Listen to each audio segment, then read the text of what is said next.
Hey everyone, welcome to Being Well. I'm Forrest Hanson. If you're new to the show, thanks for listening today. And if you've listened before, welcome back. Today we're going to be exploring one of the most important skills we can develop: how to make good choices. We'll talk about what good decisions tend to have in common, look at some common mistakes people make when making decisions, explore different decision-making styles, and help you figure out what yours might be. Then later in the episode, we'll walk through a few real-world examples to make all of this very practical. And to help us out, I'm joined today, as usual, by clinical psychologist Rick Hanson. He's also my dad. Dad, how are you doing today?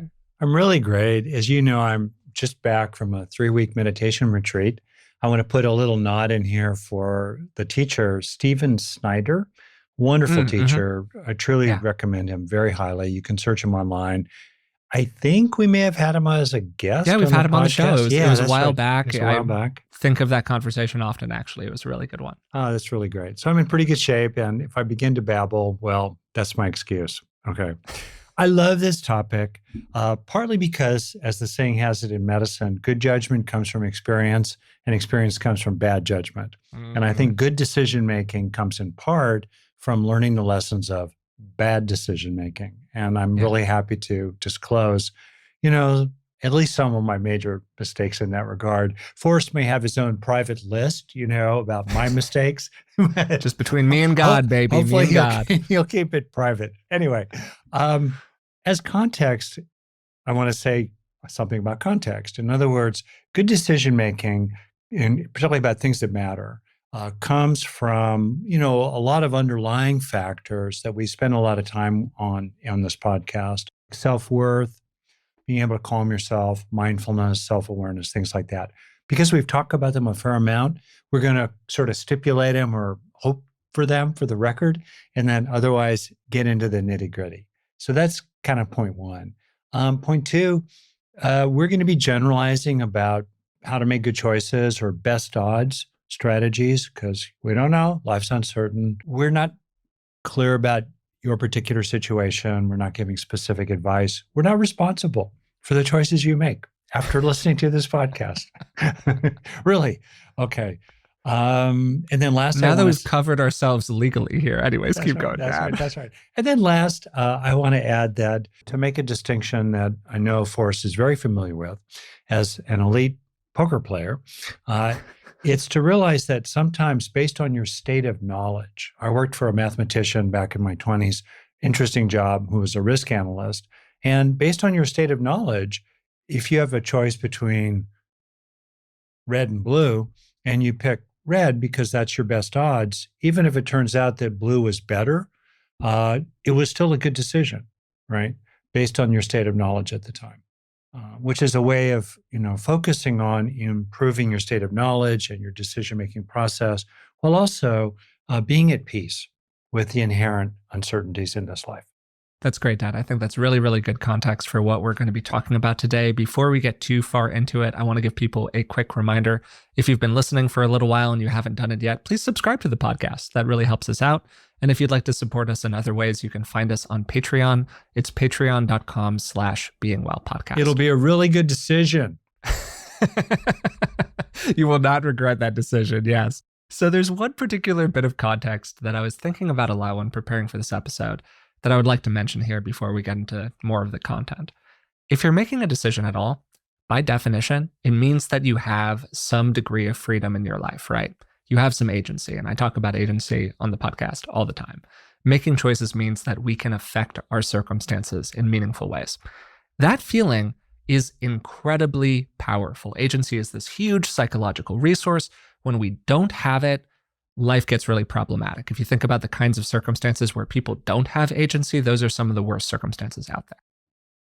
At the same time, making choices can be a very stressful process for people. It's often accompanied by a lot of uncertainty, this feeling of paralysis, a lot of questions inside of ourselves about whether or not we're making a good choice.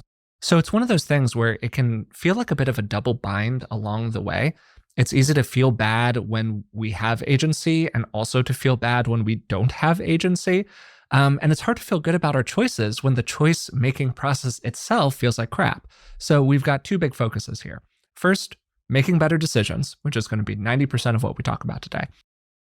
But then, second, I think really importantly, like doing what we can to make the decision making process a bit more enjoyable, to essentially find the good and take it in the ways that we can along the way, which, is one of the big things you talk about a lot, Dad.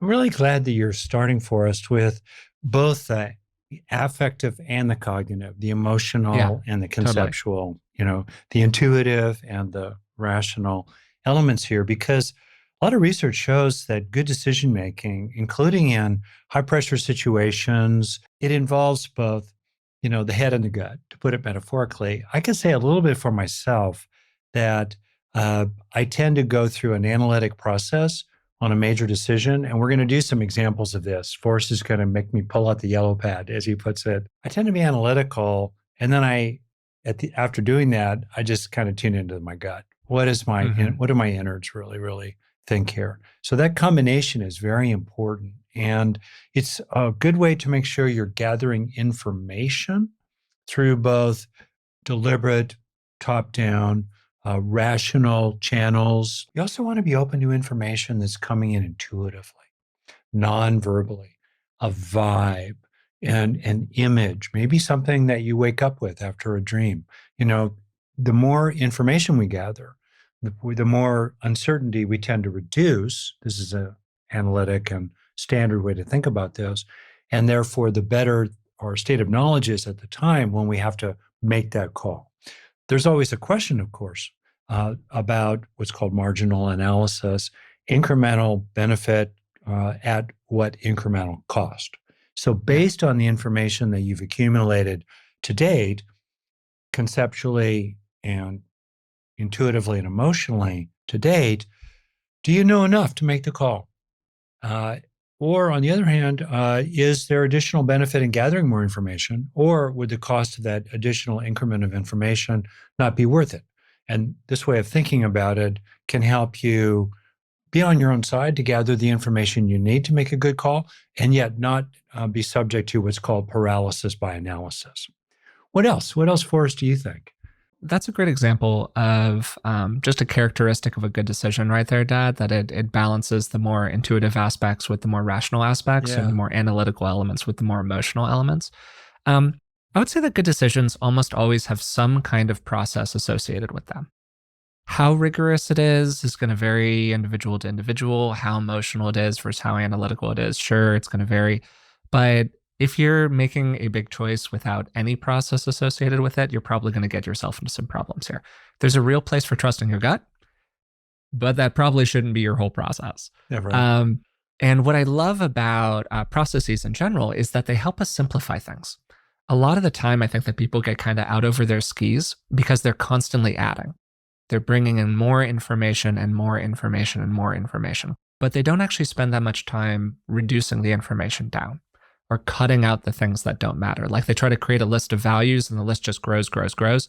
They never do this was allegedly an Einstein thing, but I think that it's actually improperly attributed to him, but whatever.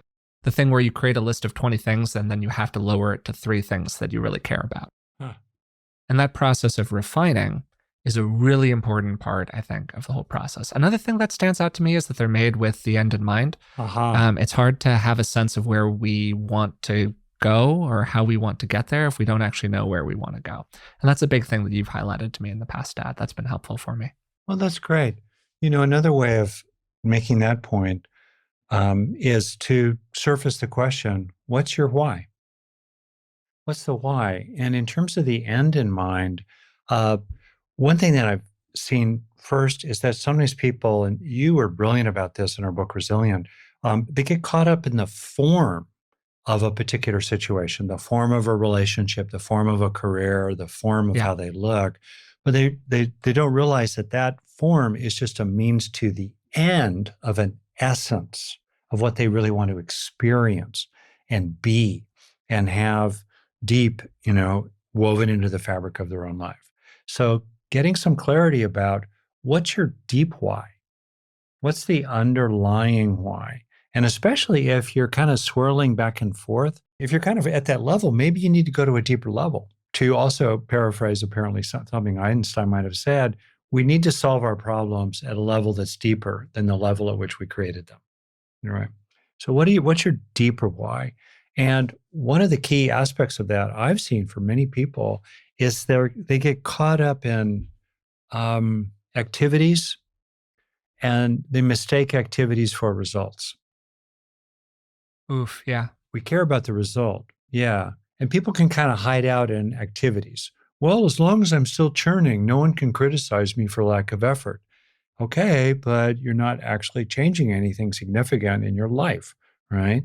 Um, maybe every day I, work my OK Cupid, stuff to find someone I really care about, but I'm not getting any results. Well, maybe it's worth looking at something that might actually be more productive in producing results. Alongside that, being able to do all of that, Dad, requires a degree of effort from a person. No. Oh no. And this is all the classic like No. short-term pain, long-term gain No. stuff, all of that. But to take it out of the world of like Hallmark cards and into the world of a little, more analysis or a little bit more science driven, it's helpful to keep in mind that the brain hates expending effort.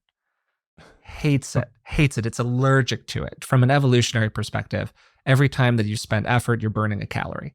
And you got to get those calories somehow. And calories are scarce. So we don't want to spend those calories, right? Right. And getting calories exposes you to predators. Yeah, exposes you to predators. A lot of cost to getting calories. So you want to save them when you can. So we tend to be very biased in our decision making process toward essentially preserving homeostasis. This is something we're probably going to talk about a little bit later. But we all have a base and we're comfortable around this base. This is our secure base. Changing that base, a lot of effort. So people tend to retreat back to the things that they're familiar with, even if they're in a very different stage of life for them, even if they've become a very different person, they've explored a lot of things, they've got a lot of new capabilities. They don't have to be so worried about the things that they were worried about back then.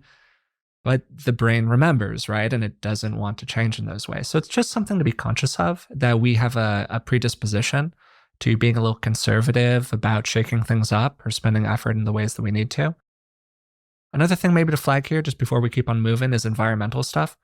What are the kinds of environments that you're putting yourself in through the decisions that you're making? There are particularly these three values or characteristics that stand out to me. It's competence, relatedness, and autonomy. And these are highlighted by self-determination theory. We've talked about it on the podcast in the past. If you're putting yourself in more environments and more relationships around more people where you tend to feel more competent, connected to them, and autonomous in your behavior, those are great indicators. If you're leaning the other way, maybe not so much. I've never thought about this, but to me, what you're getting at here, or some of the implications, a couple of the implications here are you can certainly name the big three from self-determination theory. There are a million others you could highlight. Yeah. Yeah, their values. The general acquisition of competence, mastery, capability, skill, inner skills and outer skills. Great. Second, relatedness, positive, nurturing, fulfilling, wholesome, so forth. Relationships, that's another life value in terms of what's your why. And autonomy, that's another major why. What are the decisions that will give me more room to breathe in my career, in my relationship, in my neighborhood, in my family system? More autonomy. Okay. So those are values. What also strikes me, though, by implication, is that these are factors that improve decision making. That to the extent a person has confidence in legitimately in kind of their broad competencies, to the extent that a person feels embedded in a network of generally good relationships, to the extent, as you said from the start, they have some sense of agency, the decision-making around important things, the choices they make and the process of choosing will probably go a lot better. So we can think of these qualities not just as end values, but as means, to good decision-making. And then last, just about that, if you're running for your life or you're just fried, you're exhausted, you're in the HALT acronym from Alcoholics Anonymous, you're hungry, angry, lonely, and or tired. Under those conditions, the quality of your decision-making is probably not going to be as good as if you could bootstrap yourself. If you can buy the time to bootstrap yourself into a good night's sleep, a good meal, watch some cat videos on YouTube, and you're kind of elevating the basis upon which you can make a decision. This for me has been extremely important. And part of what relates to is not procrastinating, but realizing, I don't have to make an irrevocable fork in the road kind of decision right now. I really can Yeah. defer it. And I'm going to bet on the me 10 days from now. I bet that me 10 days from now, Rick plus 10 or what have you, is going to make a better decision or is more likely to make a good choice than I'm going to make one today. I can say one more thing about effort: embrace the suck. It's the idea that certain things are just, like you said about effort, they're just a pain, like go to grad school. I was in grad school for 6 long years at 3 different schools, and there was a fair amount of suck. And I just had, if I was, whining about it or fighting it or, resisting it, it just made it worse. Yeah. So You're just embrace it. causing yourself more pain. Yeah. So there's a sweet spot. It's not that you're putting up with anything that might be damaging to yourself. You're just finding a way to frame inevitable discomfort. Sometimes a relationship runs out of gas, or sometimes you just realize it's not even just out of gas, but that your partner is real trouble. It's rarely easy and simple. Well, it's a process. You just, you realize it. And so to embrace the suck, it helps to have those contextual capabilities around self-compassion, distress tolerance, self-soothing, and so forth. It helps to have a perspective of common humanity. A whole bunch of people made it through grad school. If they made it, I can make it. A whole bunch of people got through a divorce. If they made it, I made it. I can make it. A whole bunch of people have gotten through chemotherapy. It sucked. And if they can do it, I can do it. These are ways to help yourself. Getting social support of other people who've gone through that particular suck or other similar bummer situations or are going through it right now. That's reality. That can really help too. These are all big picture things that we can consider, like best practices around making a good choice. But it's funny, with making good decisions, we spend so much time considering these different external variables, the traits of different people, weighing different values, different priorities that we might have, even thinking in terms of some of the things we've said so far. But the single biggest variable for a person making a choice is themselves. It's their own tendencies, their own nature, their own sticking points internally. It's very difficult to make a good choice without having a feel for yourself as a choice maker. Like, what are your own tendencies? What are the pitfalls that you tend to run into? What are the issues that you tend to have when making a choice? And it's only with that self-awareness that we can then make better decisions out in the world, because we can compensate for the way that we are. And one of the ways that we can kind of guide that process is by getting a better sense of our own decision-making style. And this actually comes from a piece of research that was done back in 1995 by Scott and Bruce. The title of it is Decision-Making Style: The Development and Assessment of a New Measure. And I thought this was really cool because I tried to look for some frameworks on like how to make a good choice when I was prepping for this episode. I ran into this stuff, and I thought it was very consistent with what we've been talking about so far. So I'm going to just kind of run through it a little quickly here, and hopefully in a way that's engaging for people. And then, Forrest, if we could, along the way or at the end, Yeah. let's describe ourselves in terms of these 5 dimensions. And one way to think of it is that they're dimensions. Some are peaks, some are valleys for a given person. So it's a question of kind of your profile and where's the center mass of the distribution. And we can talk about ourselves too. Totally. And as we're going through this, as you're listening along, think for yourself, like what sounds right to you. There are even some sample questions in these things. Like it's really a cool process. So, okay, here it is. Right. There are these 5 styles, and they're broken into 2 different categories. First, it's your core decision process. And this is about what you were talking about kind of at the beginning, Dad: rationality and intuitiveness, these 2 different variables. Then there's something called the decision regulatory process. And these are the other factors that regulate your rationality or your intuition. And they're called avoidance, dependence, and spontaneity or impulsivity. These dimensions, as you said, they are independent, but they're not mutually exclusive. So you can be both rational and avoidant, for example, or both intuitive and spontaneous. And For the record, if I had to bet, I would bet that those are actually two of the more common combinations for people. That more rational people tend to struggle with avoidance a little bit more, whereas more intuitive people tend to struggle with spontaneity a little bit more. Forrest, let me interrupt. Sorry. These are two different categories. So can you be both intuitive and rational? Or can you be both avoidant and impulsive? Yeah, so the all of the dimensions were assessed independently as near as I could tell in the study. Yeah. So somebody could be high in rationality and high in intuition. But the broad finding is that for most people, for the significant majority of people, they were either consistently rational or consistently intuitive. So it's interesting that they could both be high, but for most people that was not the case. I'm trying to imagine someone who is neither rational nor intuitive. Like, tough breaks, man. Tough to get off the couch. It's tough to go out the front door. Okay. Hey, there might be people listening who are like, I don't really feel like I'm that in touch with either. And then maybe some of the things we're doing during the episode could actually help that person out a lot. But okay, so to break it down kind of quickly here, rational decision making, you could probably already guess, but this is more of a systematic evaluation of different kinds of options. You're considering all of these different scenarios. You're writing things down on your legal pad or whatever it is that you're doing. And you're really evaluating everything in this kind of critical, structured, top-down sort of way. This is how I tend to make decisions. This is my lean. I suspect it's also your lean, Dad, but hey, I could be wrong. Who knows? You can tell me later. The vulnerability of this decision-making style is exactly what you said earlier. It's analysis paralysis.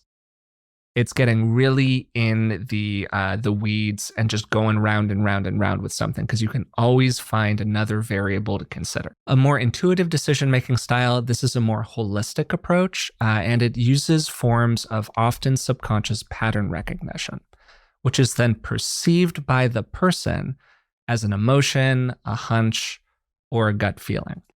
And that's a very deliberate distinction that I'm pulling out here. A lot of people tend to view more intuitive processes as not being based on anything. Who knows what's going on, right? Some kind of mystical process. That's really not what's happening. What's happening is that you're going through a often subconscious process of pattern recognition. You're seeing different things, you're drawing things together, and it's really emerging in this kind of holistic, simultaneous way inside of you. Some of the vulnerabilities, well, it tends to be very emotionally biased. So it's easy to miss some logical details. And this highlights something that can be a little complicated to talk about, which is that when we make a choice, we are basing it on something. When we have a view about somebody else, we are basing it on something. When you go through a rational process, you're really uncovering what you're basing that choice on. When you're going through an intuitive process, you often really are not. So what this means is that you're operating based on instinct a little bit more. And instinct is in large part just a fancy way to say bias. And that's something to be really considered if you tend to be a more intuitive person. Does that make sense, Dad? It's really interesting here. I mean, I'm mapping a little of this to the Myers-Briggs distinction of what people call, and you have to understand what it means, of course, thinking compared to, it's called feeling, but it's really about judging. Let me tell you about me, okay? We're going to do me as a case study here. A little, and I know you want to get to spontaneous, dependent, and avoidant. Yeah, but then we'll do those approaches. Quickly. Yeah. I'm just looking inside. So we make decisions, we make choices in light of values. And, I have kind of a rubric I offer to see what you see, care about what you care about, plan what you plan, and take action, right? Those are the four. So seeing what you see, to me, is rational, but also intuitive because it's a way to bring in information. You're not going forward in the fog, full speed with your eyes closed. You have a sense of where you are and where what's happening around you. But then care about what you care about. What are your values? What's your why? And I think of the why process as fundamentally emotional, somatic, and moral as some combination, informed by reason. But ultimately, our values are grounded in our biology and are something that's deeply felt. So I'd say for myself, and then we make a plan, and the plan also, might have some intuitive elements to it, but a lot, it's pretty rational to make your plan, hopefully. So I guess maybe when I think about decision making, I'm just kind of unpacking it in this way. Maybe other people can relate to it. And maybe for me at least, that is a lot how I do it. And then I kind of step back and tune into my innards. do, Yeah, do they like do totally. they like the plan? Are they signed up for the values? Do they buy what I think I'm seeing? And go, no go. Okay, green light, go. How Yeah, would you totally. unpack that in the rubric here, the framework here? Yeah, I mean, I think that that sounds like you're bringing together a certain amount of analytical process and a certain amount of intuitive process for Yeah. sure. Which is also probably based on the fact that you're, a 72-year-old guy who spent 52 of those years engaged with pretty serious mental health practices. So you got a little bit of column A and a little bit of column B. Yeah. Um, my sense, and this is going to be one of the takeaways from all of this, you can make a really, really good decision either analytically or intuitively. Mm. And that's what the research suggests too. It suggests that there really isn't like a better way between those two to make a choice. But bad choices tend to come from either more avoidant or spontaneous approaches to decision making. In other words, you're a little bit too loaded. Again, kind of alluding to something you mentioned earlier, Dad, toward avoiding a choice altogether or just making it really quickly to get done with it. Or you're too loaded toward either being purely intuitive or purely analytical. And that's where I think most poor decisions from a process standpoint tend to come from. I think that's right. It's kind of classic. It's a middle path thing, Knowing for when lack to of a better way hold of putting them it. and Yeah. when to fold them. Yeah. When. Yeah. when do This is a yeah. very complicated way so far of saying that there's a healthy middle path here, Yeah. a path between two extremes, and we want to kind of incorporate these different aspects in useful ways. The two kinds of mistakes. We were joking earlier before we started this podcast about how you do want me to roam free, but within the pasture. Okay. when recording these episodes. Yeah, Yes, yeah, absolutely. exactly. Right. Yeah. And so no, sorry, I want you to be loose but tight. Yeah. I submit. Free I but surrender. confined. No, resistance is futile. I've learned that with you. But anyway,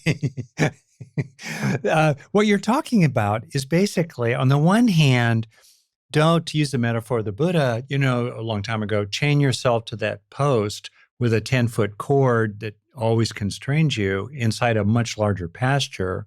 On the other hand, be careful when you come really close to the edge of the cliff and don't just fence is there for a reason, baby. Impulsively. Absolutely. Plunge over the cliff at the edge of the pasture. So I like that. I think that's kind of good. Okay.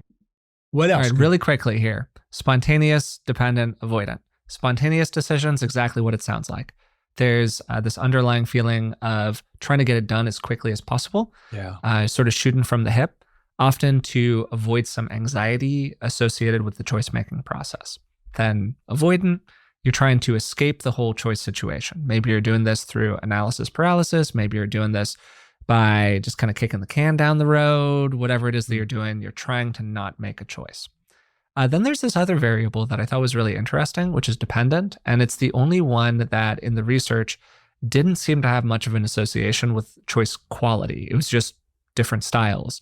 And it's basically how much advice do you get along the way? How many people are you asking? It's dependent on the advice of other people. Like, what do other people think? Are you referring to outside authority? Or are you more driven by like, oh no, I just do what I want to do?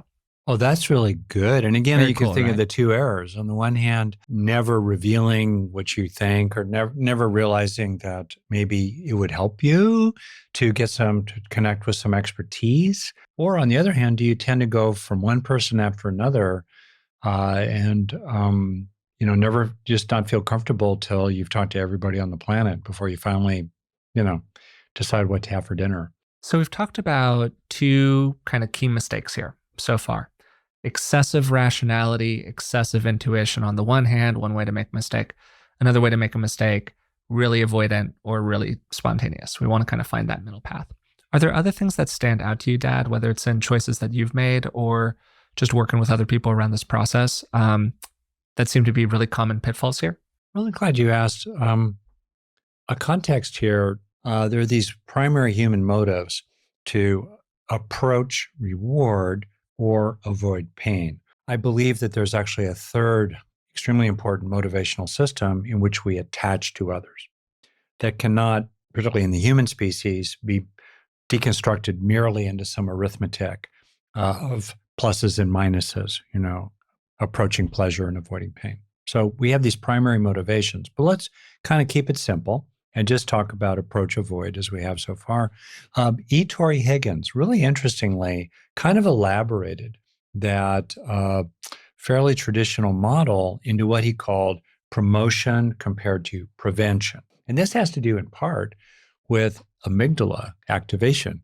Do, do, do, do, do, do, do, do. And some people have an amygdala, and there are two of them, amygdalae, alarm bell in the brain, that is, tracking opportunity and threat. That would imply approaching and avoiding pleasure or pain, opportunity or threat. But their amygdala is more reactive to threat, to the possibility of pain, than it is reactive to the possibility of pleasure. And so they tend to be more avoidant. They tend to be more withdrawal oriented. Then you have other people, they're kind of in between. And you have some people who have what the author of the study called a joyful amygdala, who actually have a brain that really lights up at opportunity and the possibility of promoting something and tracks red lights and angry expressions on the faces of others. It tracks threat or the actuality of pain, but it's more motivated toward the former than the latter. Very, very interesting. And there's a lot of research that does show, sorry, those of you who are cautious turtles, that in fact, generally speaking, tilting somewhat toward a promotion orientation, an approach orientation is associated with better mental health outcomes. Mm-hmm. Now, that's obviously situation specific. If you're in a refugee camp or a crime-infested neighborhood or realizing that your partner is really scary, dangerous, a prevention orientation is really appropriate here. But in general, approach orientation is really good. And given the negativity bias of the brain and the way people overlearn from experiences of pain or observations of pain occurring in the lives of others, a lot of us could use a bit of a tilt toward more of a promotion orientation. The way we've talked about this in the past is developing more of a pursuit mindset.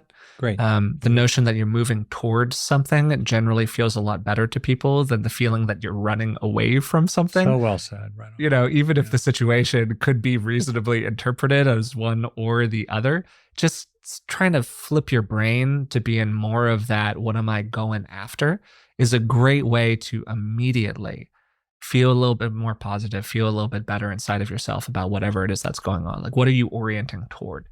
Another big thing in this that I wanted to talk with you about, Dad, because it's been a huge issue for me, as you know, is various forms of rigidity and excessive certainty. This was particularly the case for me when I was more of a teenager, kind of early 20s. But I think this is a huge place where people make mistakes when making choices. Whatever it is that we have a view about, and we can have views about a bunch of different things. The three categories I like are about ourselves, about other people, and about the world broadly. And we can frame these views in terms of different kinds of value statements. I am a this kind of person. Other people tend to fill in the blank. The world is, how do you think about it? These views that we have are generally not conscious in that we're not like holding them in our mind all the time as we're thinking. And they operate kind of silently in the background, and they exert huge pressure on everything that we do. Every decision that we make is informed in part by these choices.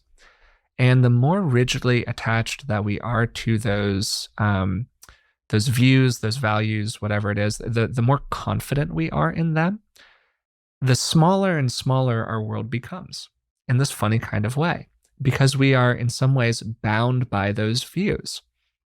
So if we can create a little bit more space around them and kind of open up, all of these things can become possible for a person that in the past they just would have thrown in the trash without even really considering, because that option wasn't consistent with the person's worldview.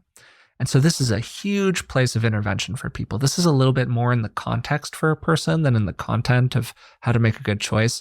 But I just think it's such a big one that I wanted to be sure that we named it here. A couple aspects of that come to me. One is just assumptions about the way it is. And I have to tell you, I've had many conversations with people in which the decision, the choice, is whether to make an effort towards some goal.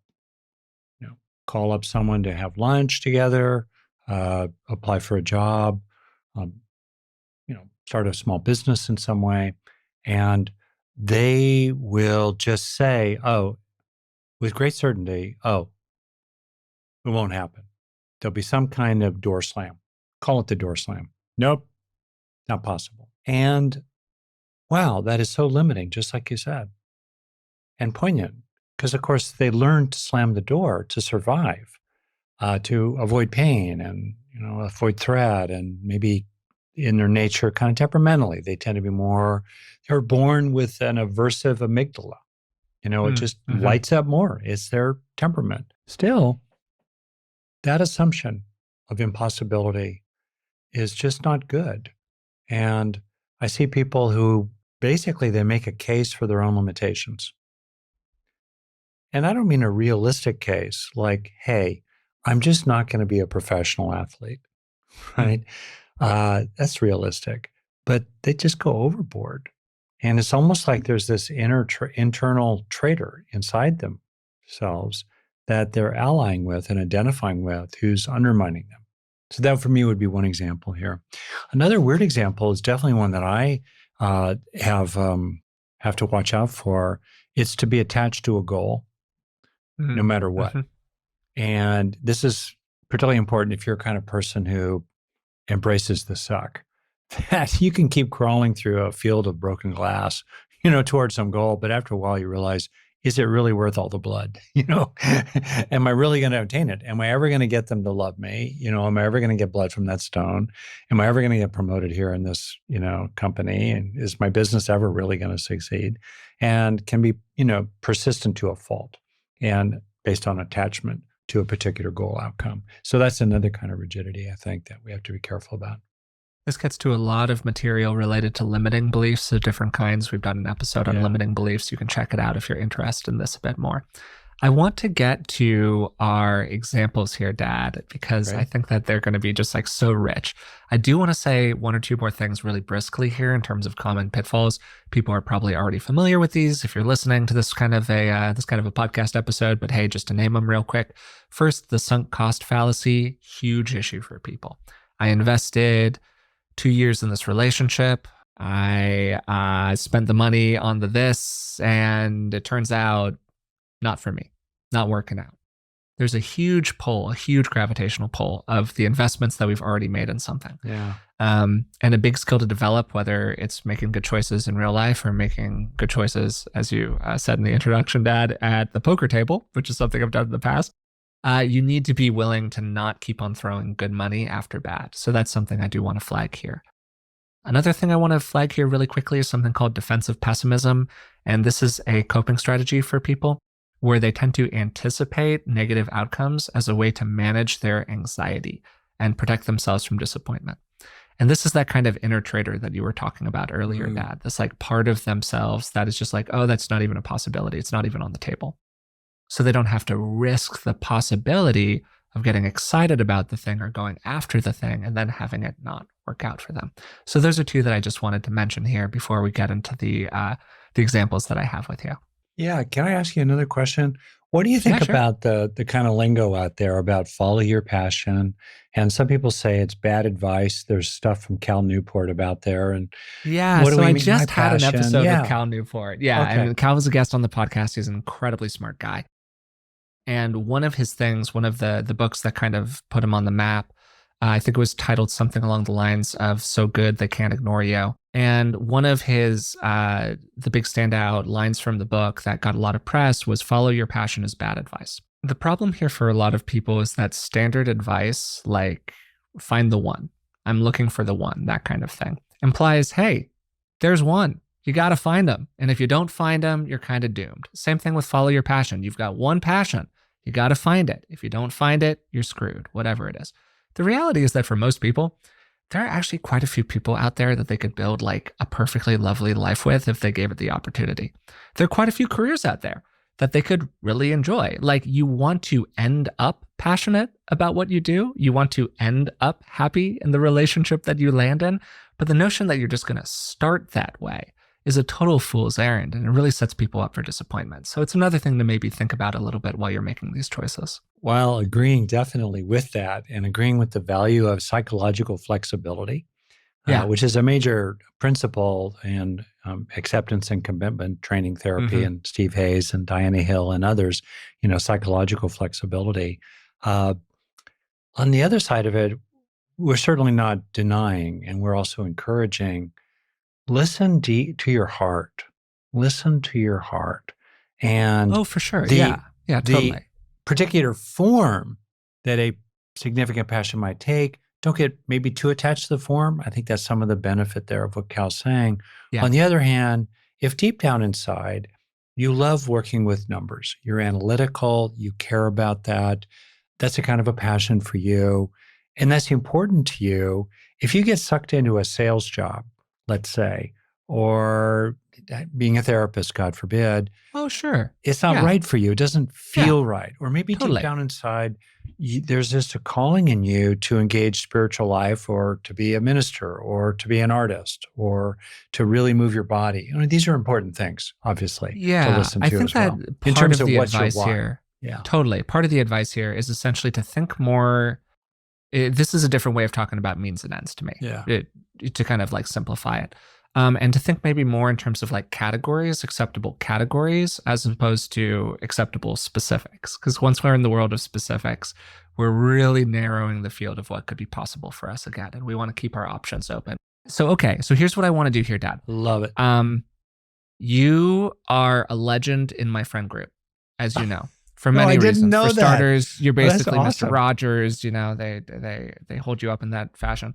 And secondarily, because I can think back so specifically to multiple times in my life, one time in particular, but multiple times in my life, where I was trying to think about something, and you essentially busted out this like yellow legal pad. You have all of these like yellow legal pads around the house. They're all half filled with text. It's great. And you went through this very methodical approach toward, okay, let's put our question at the top of the pad and let's work our way to the bottom. Yeah. And you actually did this very saliently with Elizabeth as well, Yeah. when she was kind of trying to figure out what she wanted to do with her life. Mhm. And she really refers back to this. This was particularly about paying for graduate school to go be a therapist. And you just kind of went through it methodically. You crunched the numbers, you put the things on the table. And she really flags it as like a totally formative moment for her, had a huge impact on the choices that she ended up making. And so the Rick Hanson yellow legal pad has a certain, kind of iconic character inside of our stories and stuff. So here's what I want to do. I want to give you two examples that I suspect are very common examples of a kind of thing. Or, you could think of maybe a related example for you inside of your life if this doesn't apply perfectly, but it applies kind of close enough. And I would love it if we just kind of walked through how, mostly you, but I'll chime in as well, how we'd think about this in a kind of practical way. Like, where would you start? What would you be thinking about? What would you be considering? The questions you would be asking yourself. Pressure's all on. of that. Yeah. So I'm going to, and maybe this could be like a little bit of a soft role play where I kind of try to think more in terms of being the person, or if you want a response about something, we can do that. But really, I just want to let you be free here. This is the roaming part, Dad, just so you know. This is the part where you get to roam.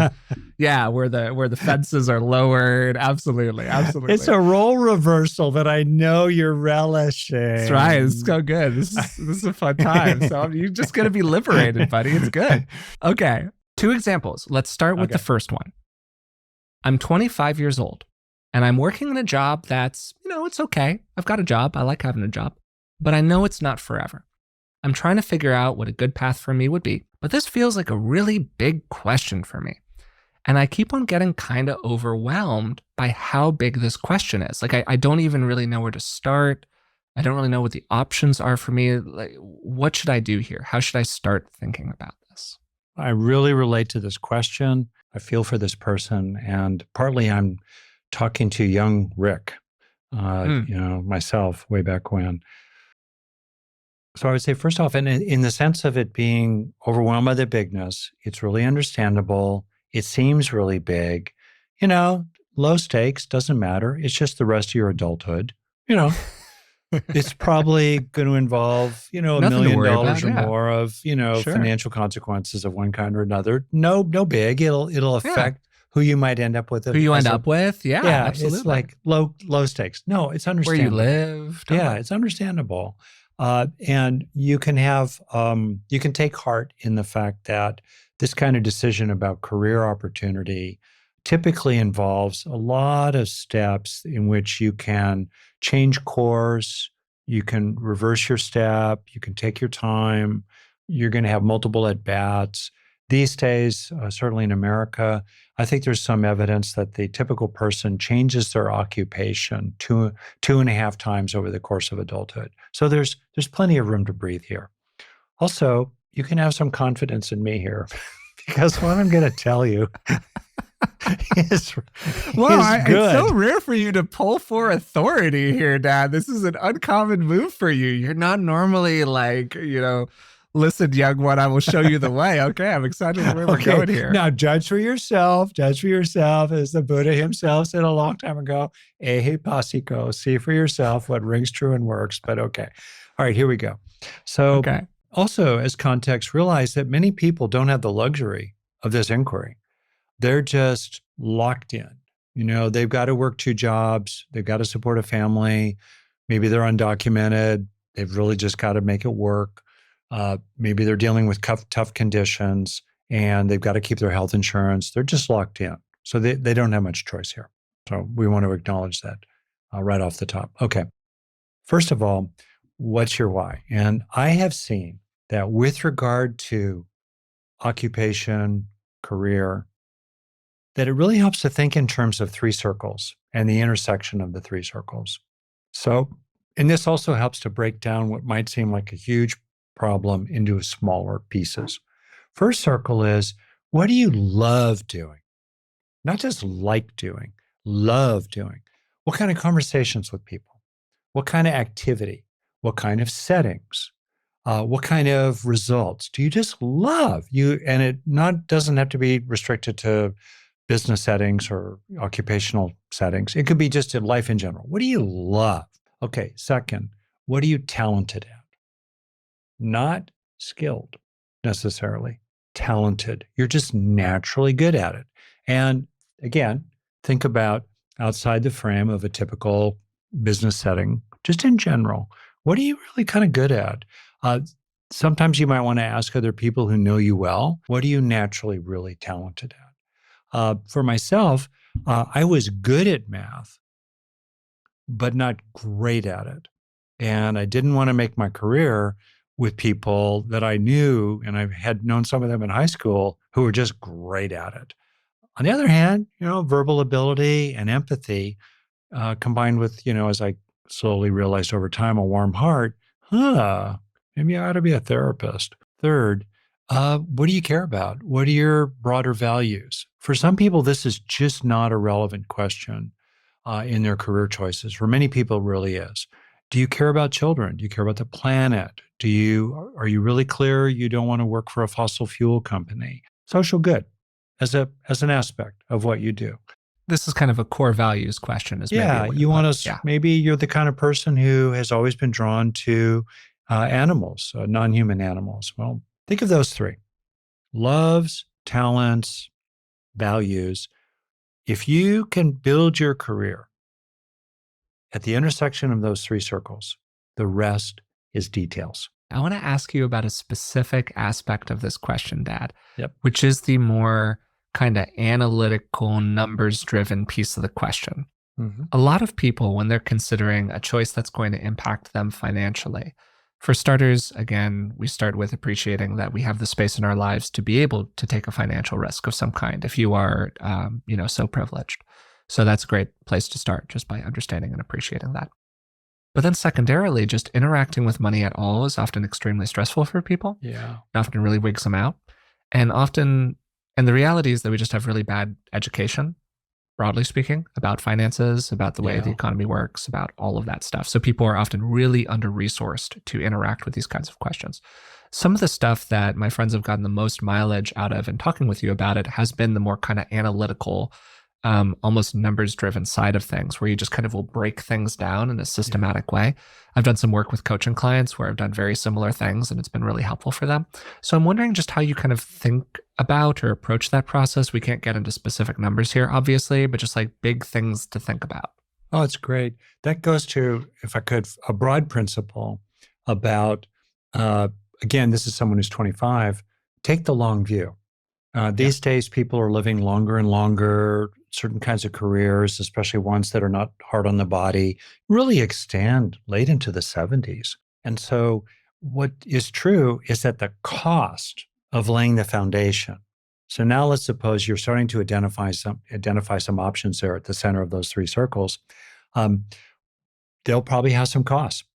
You'll have to maybe go to school. You might have to kind of serve an apprenticeship. You might have to leave your current situation and try on different companies and so on. There'll be some costs. All right. Those costs will be amortized. They'll be spread out over the entire lifespan of your career, which could well be for someone who's 25, 40 or 50 years.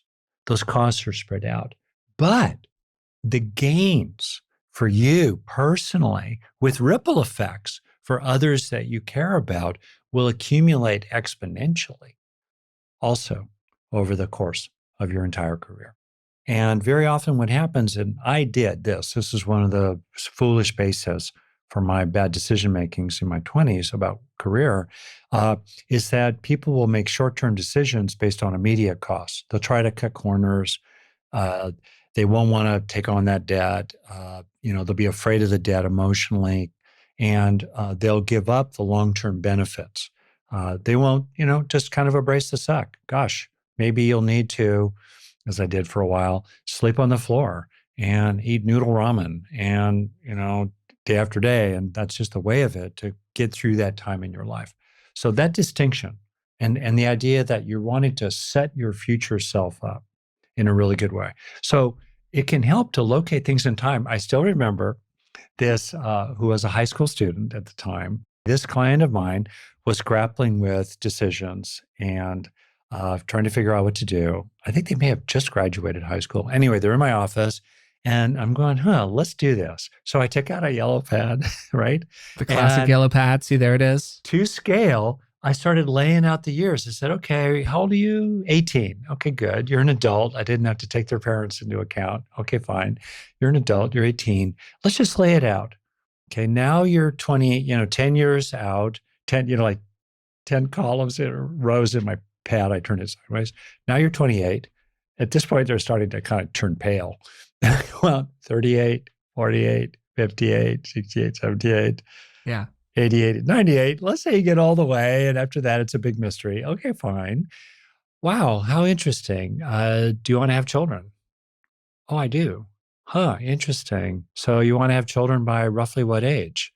Well, I don't know, 35, 36 at the latest. Oh, okay, interesting. How long do you want to be married before you have a child? Oh, wow. At least a few years. Oh, so, well, if I want to have a child, certainly by 35, I better be married by 30. Oh, interesting. If you want to be married by 30, that means you're kind of, engaged by 29 typically. And so you need to meet this person. And I'm starting to work this person Dad, back. you're putting fear into the heart of every single person over the age of 30 right now. I just want you to be aware of what you're doing here. You're really...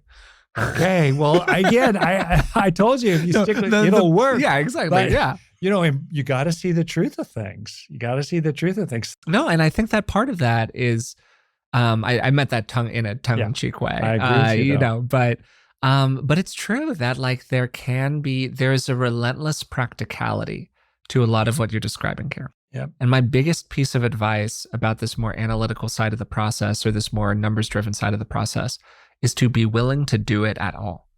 Yeah. That's my biggest piece of advice. Yeah. So me, speaking personally, I was terrified of checking my bank account for the first like 24-ish years of my life, Yeah. essentially.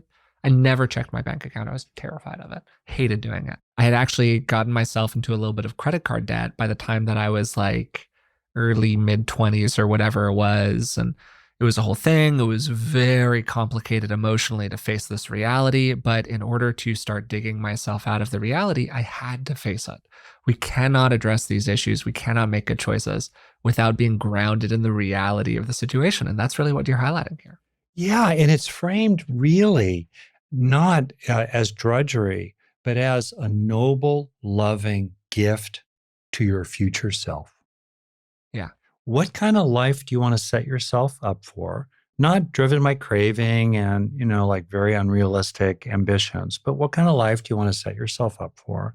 And do you treat yourself like you matter? Does your life matter? This is your roll of the dice. This is your incarnation on the game board. It matters. And I think for a lot of people, it's like, but Yeah. it's beautiful to get in touch with you do matter. And so it makes sense to realize, what do I really want to have in this life? Yeah. And maybe intuitively, as I had to face in myself, which partly drove some of my poor decisions, that I was just, I was afraid to embrace my own life. I was afraid to put both feet on the game board rather than always having one leg out the door. And I needed to face the ways. I kept kind of swerving into, I just want to be comfortable today. Let's get high. Let's watch TV. Let's go to bed. I'll be better tomorrow. And the days, became years. So it's because you matter. You count. Yeah.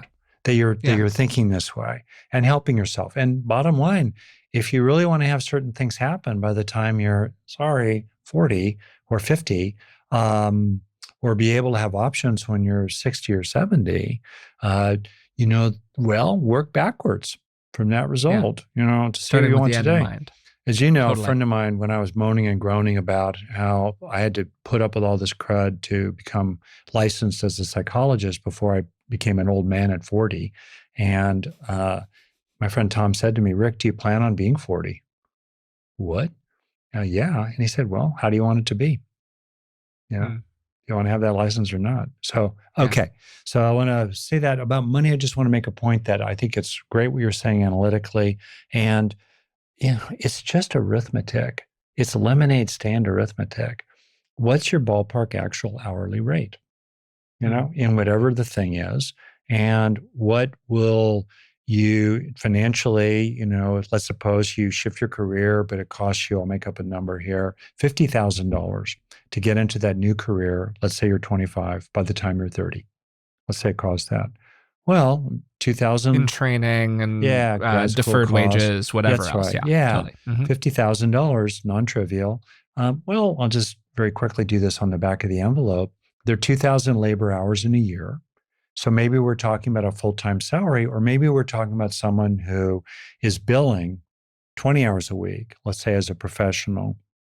Well, I'll just hypothetically play it out. If your actual hourly rate, and also it's going to increase over time, not just due to inflation, but you're going to get promoted if you're in a different career path. Become more skilled. You're going to become more skilled. You could charge more in the private market if you're out in the market as a therapist or a coach. Okay, fine. So let's suppose that the average increase, the benefit that's netted against that incremental cost of $50,000 is, to use a simple number, $10 an hour. And let's say that's applied to 1,000 hours a year. That's half time. 20 hours a week times 50 weeks, 1,000 hours, fine. So now that increment starting at age 30 is worth $10,000 to you. Well, by the time you're 35, you've paid off the cost of the $50,000. 5 years, $10,000 a year, $10 an hour or more. You've paid it off. And I can tell you, Forrest, I've seen so many people when I do this little magic for them, it's not magic. They're like, whoa. And then the rest is gravy. 35 to 70, that's 35 years at an extra $10,000 a year. That's a lot of money, as well as all the other rewards. Of course, you can get really in the weeds with all of the math, the investment potential of the money Yeah, that you're that's not right. earning versus the this versus that. We can get very in the specifics here, but the overall point of the compounding factor of like landing where you in the Yeah, best possible situation for you is totally well taken. yeah, that's exactly right. And part of what you're doing here, Dad, that I really want to emphasize logically in what's going on in this process is that you're breaking a big thing down into smaller things.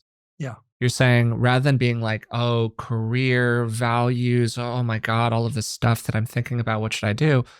You're breaking it down into answerable questions. yeah, What am I good at? What do I value? What are the kinds of situations I tend to excel in? Things like that. From a more financial perspective, you're not thinking in terms of, oh my God, everything I ever make forever. It's okay. What kind of an hourly do I need in order to make X dollars a month to cover Y expenses? You're really simplifying it in this kind of rigorous process. And again, most people, in my experience, are very uncomfortable with that kind of a process because it shines a flashlight into some really murky corners, some yep, answers where maybe they often. don't want that answer. But you have to know what reality is Yeah. before you are able to make a good choice based on that reality. Like you got to start there. So if I could with this person, I would offer two final kind of principles here. One is the principle, think of the trunk of a tree compared to the major limbs and then the specific, branches, twigs, and leaves. Okay. Very often you can start doing things today that will be useful and move you forward, no matter which major limb of the tree you eventually choose.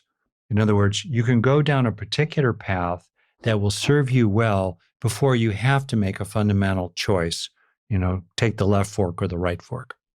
That's a useful way to think about it. So maybe this person might say, okay, I've identified based at the intersection of the three circles, these several careers. And so what I'm going to do is I'm going to take the next 6 months and I'm going to spend, on the order of an hour a week, not horrible, but I'm going to do the work. And because I'm investing in myself, because I care about myself, to actually learn about those careers. I don't have to choose one yet, but I know what the next steps involve, right? So it's kind of heuristic. You're helping yourself in a bootstrapping way. Take the steps that are worth taking, whatever choice you make. And another piece of that is to realize, again, for example, I'm not sure exactly what career I really want to go into, but getting an MBA will help me no matter which way I go. So I'm going to think about getting an MBA because it's an intermediate step. Or, altogether, I'm just not well set up to make this decision. I'm going to invest a year in my own psychology. This one's hard for me to decide on. And I have a lot of insecurities. I'm really scared about job interviews. Also, maybe I just don't have really good writing skills. My school just wasn't very good and I avoided school and partied but now I really need to kind of improve my skills in some way. Or programming. I'm going to learn some basic computer skills because they're going to serve me well no matter what I do. So it's okay. It lowers the pressure to take the steps that are right in front of you that will set you up to succeed and win no matter what choice you make. That's really useful. Last thing I want to say is to bet on yourself.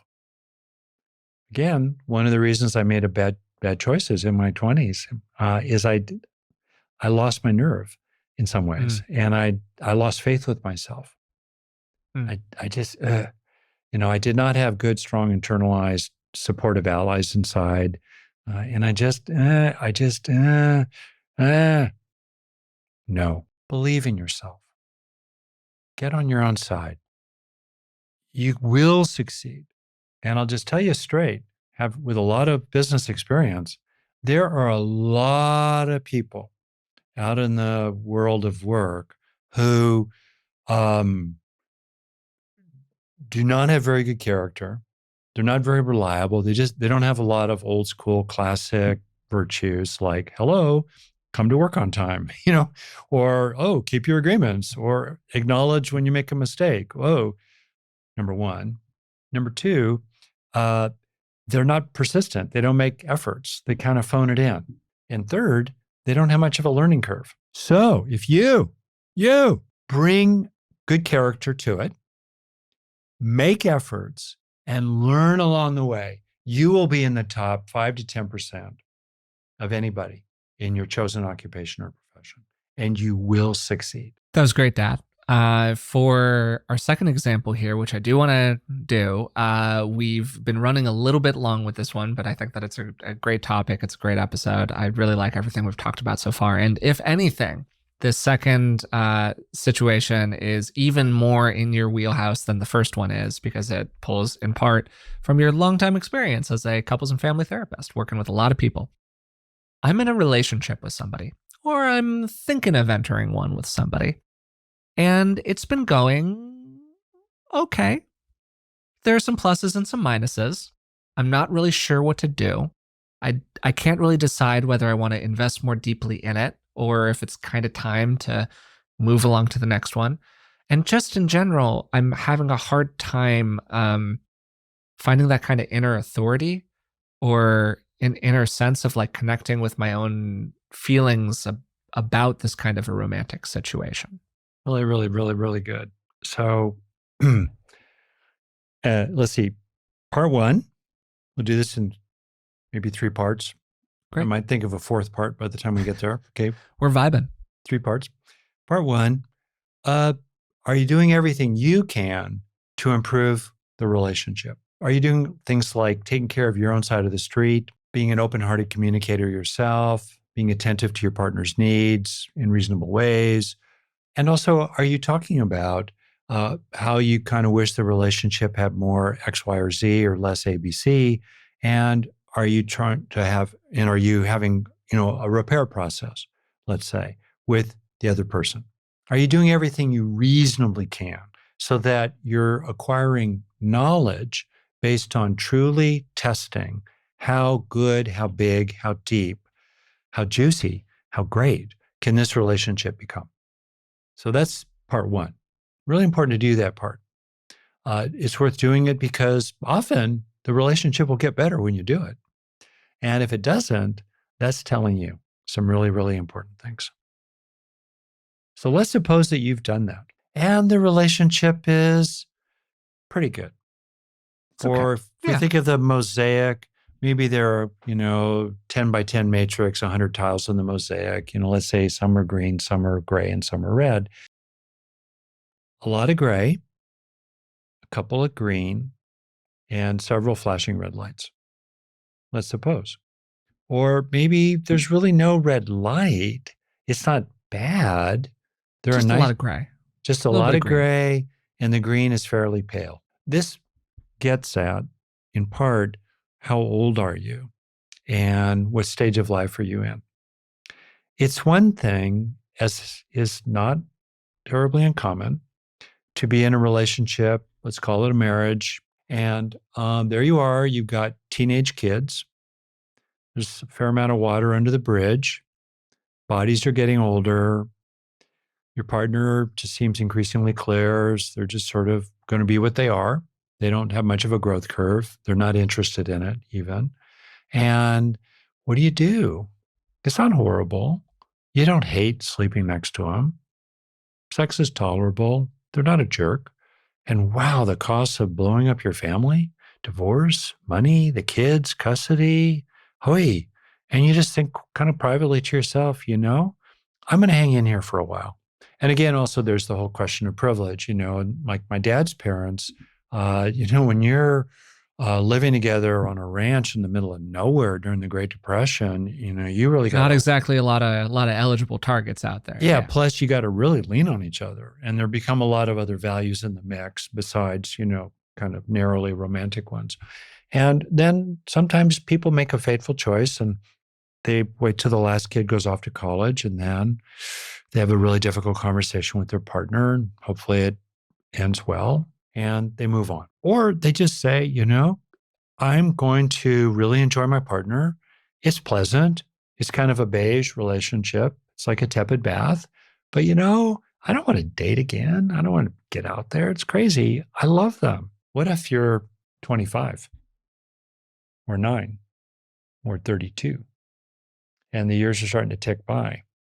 And then it's kind of often really tough for us, in my personal experience. It's tough. How do you make that decision? It's really helpful, and of course, and important, presuming that you've taken care of your side of the street, you've done everything you can, to look really hard at your own standards and expectations. And the notion of the soulmate who's the be all and end all is a very, very, very modern invention. It's a construction. It also is relevant to appreciate that most people were dead by the time they turned 50 until quite recently. And so, uh, the lifespan of a relationship is really different. So how do we think about it? I've known people who are just secretly fixated on a certain kind of physical dimension to their partner that is increasingly rare, and they're unlikely to find it. And it's kind of a form of obsessive addictive attachment to a particular thing. It could be something really, really different on the one hand. On the other hand, and here's where I'm not offering advice, I'm offering a kind of bias, which is if deep in your heart, you're 27, 28, 32, you've invested a few years with this person, and deep in your heart, when you actually contemplate being married to them and raising children together, let's say,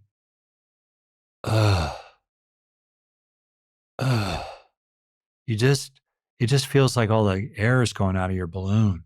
It just feels like the bottom's falling out of your heart. Maybe because deep down, you just feel they'll never really know you fully. Or deep down, they're just never really going to care about a number of things that are really important to you, like personal growth or the life of the mind, or a certain aliveness in the home environment. They basically just want to come home from work, grab a beer and watch television. And, that's their vision. That's what they grew up with, and that's what they want. And deep down,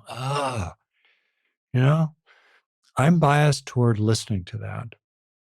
And I'm biased toward betting on yourself, having faith in yourself, and knowing that you'll do the work to find that person who's 1 in 1,000, or at least 1 in 100, who's a good match for you as a 1 in 100 in particular ways. I'm kind of biased in that direction myself. And then what do you do if you have that kind of bias? A lot of soul searching.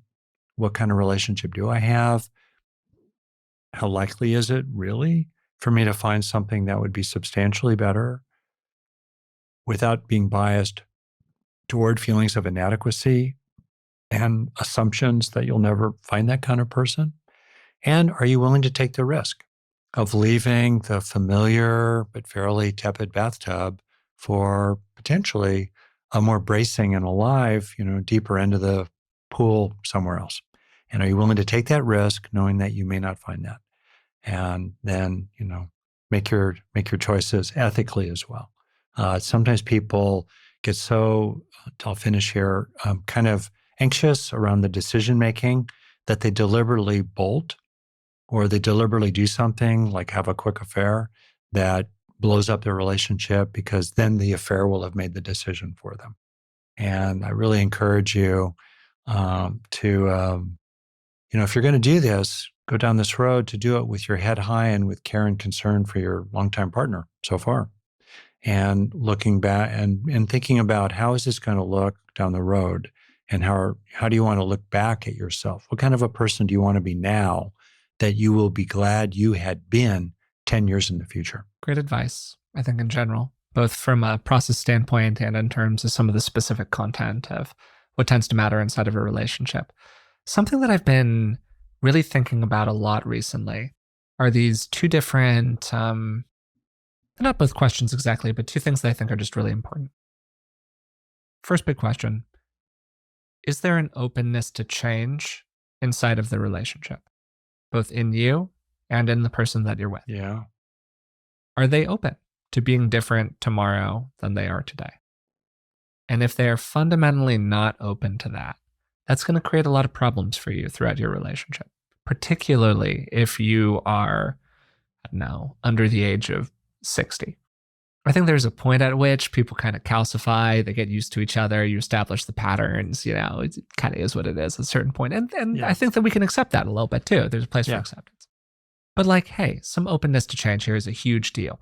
As you like to say, Dad, do they have a learning curve? Do they have a growth curve? One of the things that really pulled me toward Elizabeth, now my fiance, is that I just saw a total upward trajectory around all of these different kinds of issues and all of these different kinds of things. She has a real learning curve.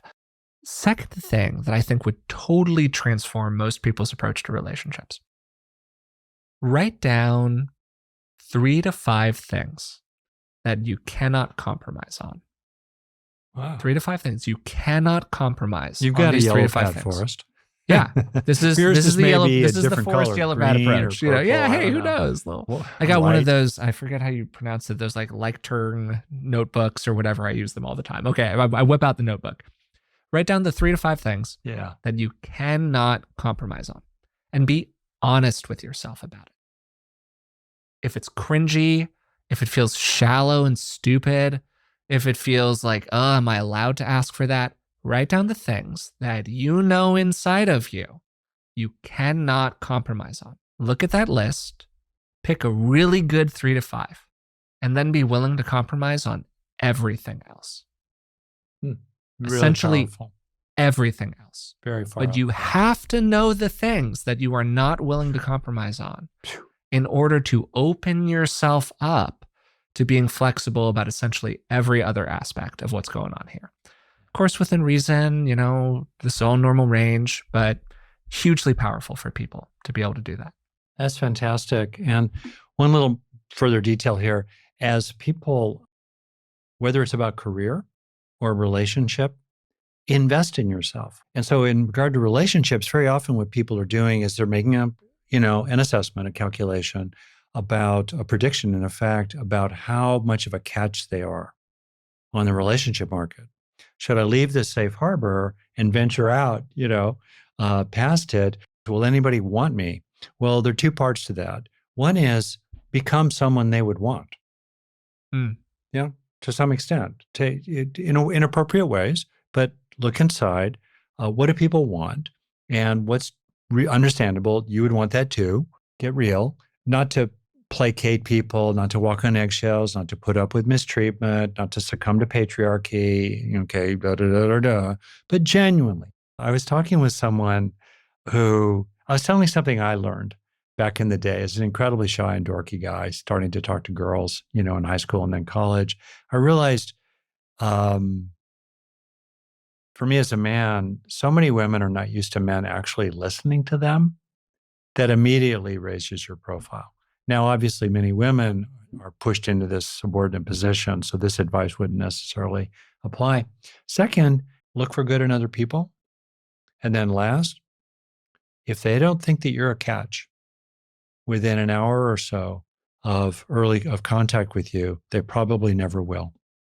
So if they reveal to you that they don't really see you as that top 10, half in, half out, top 100 catch, they are disqualified. They've done you a service. It's not a rejection. It's a reframe. Think of it as an opportunity.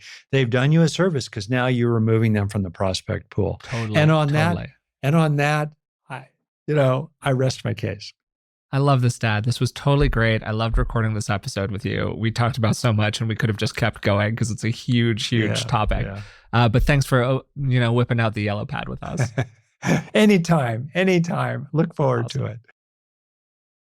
Really loved today's episode where I talked with Rick about how we can make better decisions. And this relates to a process that he's gone through with me, with some friends of mine, where he's really guided them through the process of making a good choice on one of his semi-legendary yellow legal pads. So we started by differentiating between content and context here. We mostly focused during this episode on the content of making a good decision. In other words, what kind of process can lead us to better outcomes.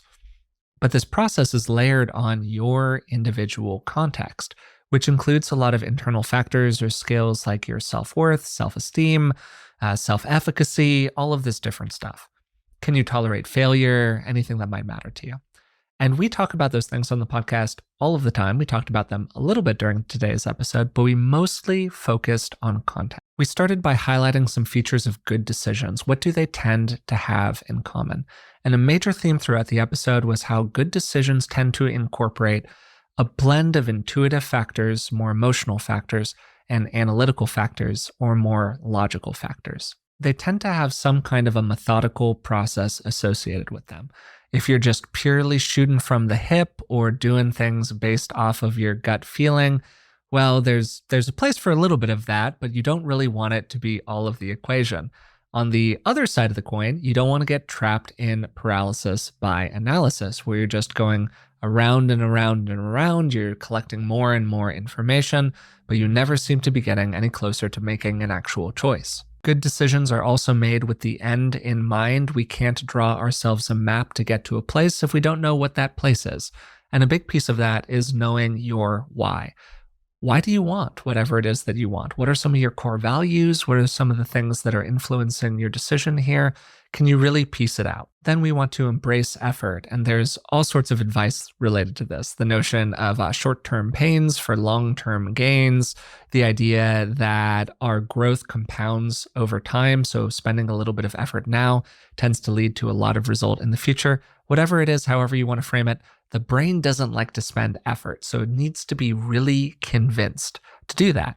This means that we have a bias toward not making choices that mean that we need to be more effortful in our lives. And this ends up landing us often in repetitive situations. Freud called this the repetition compulsion in psychoanalysis. You can call it wanting to go back to your homeostatic base, whatever language it is that appeals to you personally. We have a real tendency to repeat situations, to try to get blood from the same stones. We need to actively correct for this tendency of the mind.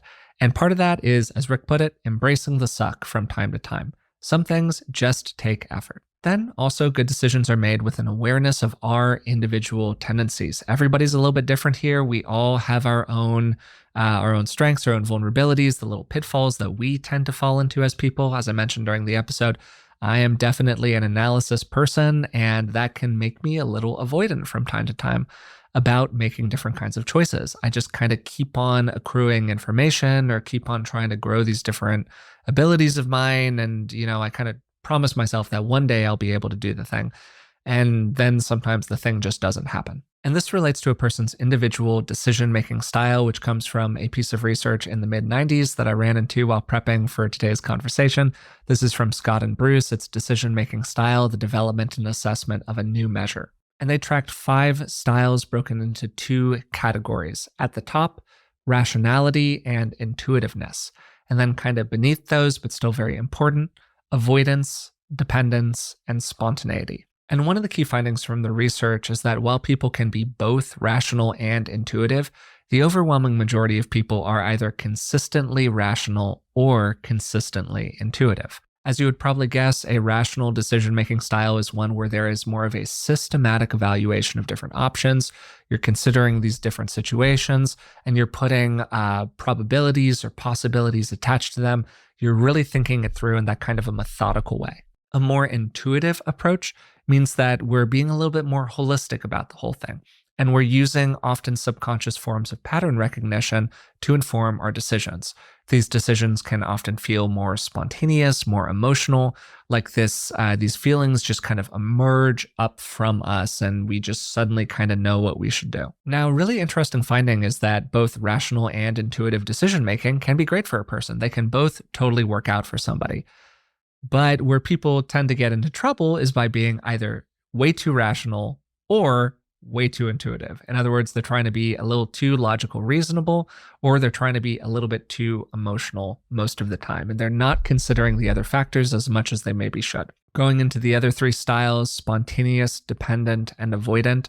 Avoidant is an attempt to escape the choice situation and to avoid or delay making a choice. Spontaneous is you're just trying to make it as quickly as possible. It's the other side of that coin. And then dependent is when there's a lot of advice seeking, where you're really reaching out to other people to help you out. And the general finding for most people is that you want to really follow the middle path here. A person can make a mistake by being too spontaneous or too avoidant. They can make a mistake by being too dependent or not asking anybody, by being too intuitive or too rational. So we're really trying to find the way between these different paths. And so once you have a real sense of what your individual tendency is, you can start to actively correct for it. You can start to ask yourself questions like, okay, I've gone through this really rational process. How do I feel about any of this? Or you can say, okay, I've got this instinctive emotional urge. Can I start to consider more of the other variables here? And hey, maybe doing that will actually really help me identify my emotions even better. Or maybe they'll change how I feel. We talked about a number of other common pitfalls that people have here. One that I want to highlight at the end is excessive certainty. This is one that I really struggled with for a long time. Rigid view limits our ability to make good decisions because we're starting with all of these assumptions that may or may not actually be true. So we need to be willing to use a phrase, to update our priors, including about other people. We need to be willing to integrate new information, to view ourselves in a different light, and to change our opinions about things. I then set up Rick with two different situations. In the first situation, it was somebody who was in their mid-20s and they're trying to figure out what to do with their career. In the second situation, it was a person who is deciding whether to stay or go in a relationship that is going okay, but not great. Rick gave a bunch of great advice here. There is something that I want to highlight as a theme in both of his answers, and it's embracing the truth. There is a kind of brutal reality associated with really putting things on the piece of paper, whether the piece of paper is an actual literal piece of paper or kind of a metaphorical one, where you're committing yourself to getting clear. What do you love doing? What are you talented at? What do you really care about? What are the traits this other person seems to have? What are the traits that you have right now that might be very appealing to another person, or maybe might be not so appealing to another person? Are there some numbers here that are going to guide a career decision? What are those numbers? What are the current numbers? What do you want the numbers to be in the future? How can you go through a methodical process of taking a look at your life as a whole, the ins and outs of it, and really identifying that I need to make X in order to be comfortable, or really identifying this is the way things are right now, and I don't think that the person that I'm with has much of a growth curve. Many people, in my experience, really avoid confronting the reality of their situation. They do whatever they can to not get the information onto the piece of paper. And I get it. I've been there. That kind of stark confrontation with reality can be incredibly uncomfortable for a person. It was incredibly uncomfortable for me for a very long time. But you're just not going to be able to make a truly good decision without going through that kind of a process. As we get to the end here, I want to mention something that we actually didn't talk about during the episode at all that I wish that we had. This will be a kind of Easter egg for the people who made it this far.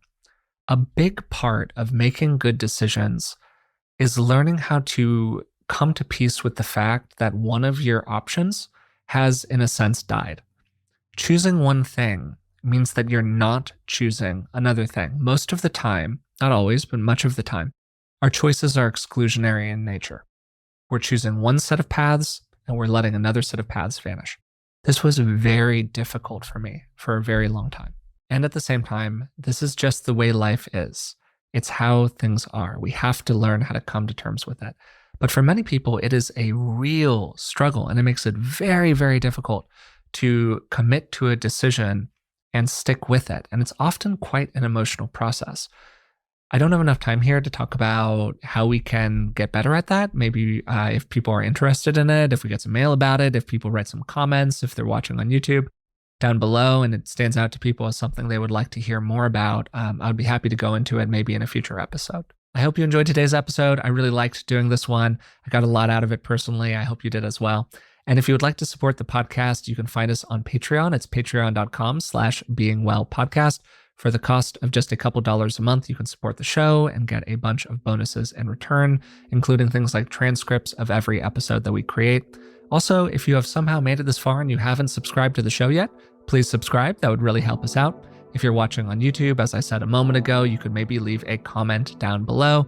If you're in a podcast player, you can leave a rating and a positive review. That really helps. And the absolute best way to support the show is by telling your friends about it, telling somebody who you think would be supported by what we're talking about here. Until next time, thanks for listening, and I'll talk to you soon.